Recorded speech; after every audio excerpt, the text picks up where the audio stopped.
আসসালামু আলাইকুম। আশা করি সবাই ভালো আছেন। আল্লাহর রহমতে আমিও ভালো আছি। আজকে আমি কাসকি মাছ চচ্চড়ি করব। তো আমি আজকে কাসকি মাছ কীভাবে চচ্চড়ি করি সেটা একটু শেয়ার করব আপনাদের সাথে। যেহেতু অনেক দিন ধরে ভিডিও দেই না, শরীর অসুস্থ ছিল, তাই এখন আল্লাহর রহমতে ভালোই আছি। তো এটা একটু ভিডিও বানাই। তো আজকে আমি কাসকি মাছ কিছু আলু দিয়ে চচ্চড়ি করব। টমেটো, কাঁচামরিচ, পেঁয়াজ, আদা রসুন বাটা, হলুদ সব কিছু একসাথে দিয়ে হাতে মাখাবো।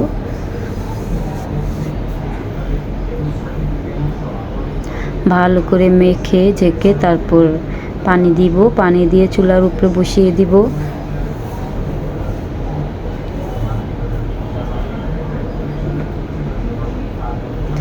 এই রান্নাটা শুধু আমি আর আমার ছোট ছেলে খাবো, কারণ আমার হাজব্যান্ড, আমার বড় ছেলে ওরা খায় না এগুলা। কাসকি মাছ তেমন পছন্দ করে না, তেমন কি ওরা একবারই খায় না। তো আমি আর আমার ছোট ছেলে খাবো। আর এই যে আমার কাসকি মাছ হয়ে গিয়েছে রান্না। উপরে একটু ধনিয়া পাতা দিয়ে দিলাম। কেমন হয়েছে ছোট্ট একটা ভিডিও। আল্লাহ হাফেজ।